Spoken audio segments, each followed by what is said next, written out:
एक बार एक मूर्तिकार अपनी छेनी और हथौड़े से एक पत्थर को भगवान की मूर्ति का आकार देने का प्रयास कर रहा था।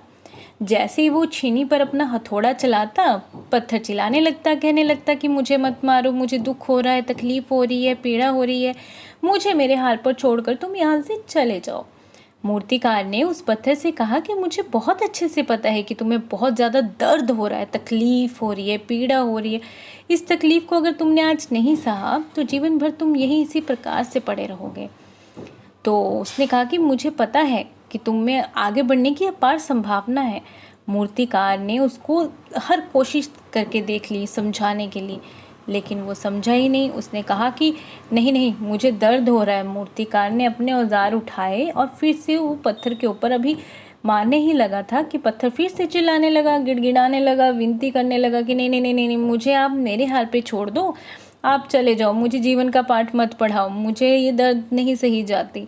तो मूर्तिकार फिर से उस पत्थर को समझाने की कोशिश की कि ज़्यादा अधीर मत बनो, सब्र कर लो, थोड़ी सी दर्द सह लो, मैं तुम्हें भगवान की मूर्ति का रूप दे रहा हूँ। जब एक बार तुम्हारी स्थापना हो जाएगी तो दूर दूर से लोग तुम्हारी पूजा करने के लिए आएंगे।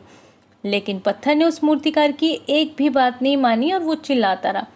मूर्तिकार में उस पत्थर को समझाने की बहुत कोशिश की, लेकिन वो पत्थर नहीं माना। अब मूर्तिकार भी थक चुका था और वो उस पत्थर को छोड़कर आगे बढ़ गया और थोड़ी दूर जाकर देखा कि एक बहुत ही अच्छा पत्थर पड़ा हुआ है। उसने छीनी हथौड़ी उठाई और पत्थर को बनाने की फिर से तैयारी करने लगा।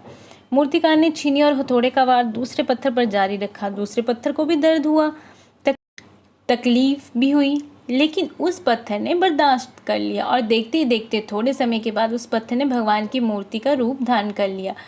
थोड़े दिन बाद उस मूर्ति के एक मंदिर में स्थापना होगी। धीरे धीरे करके लोग वहाँ पूजा पाठ करने लगे, लोगों की मन्नतें वहाँ से पूरी होने लगी।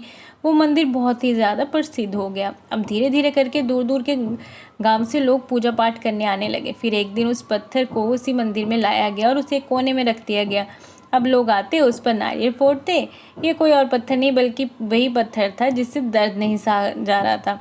और वो पत्थर मन ही मन बहुत ज़्यादा पछता रहा था, दुखी हो रहा था और अपने आप से कह रहा था कि काश मैंने उस दिन उस दर्द को, उस तकलीफ़ को सह लिया होता तो आज लोग मेरे ऊपर नारियल नहीं फोड़ते बल्कि मेरी पूजा करते। दोस्तों, इसीलिए आप भी अपने जीवन में हमेशा याद रखिए कि जब भी आप अपने करियर की शुरुआत में किसी काम को कर रहे हों या पढ़ाई कर रहे हों या कोई भी काम कर रहे हों, उसमें आपको दर्द हो रहा है, तकलीफ़ हो रही है, ज़्यादा मेहनत करनी पड़ रही है, जागना पड़ रहा है, तो आप रुकिएगा मत, किसी और रास्ते की शुरुआत मत करिएगा, क्योंकि कोई और रास्ता आपको सफलता नहीं दे सकता। आपको उस दर्द को, उस तकलीफ़ को सहना ही होगा, तभी आप मजबूत बनेंगे, तभी आप अपने जीवन में आगे बढ़ पाएंगे।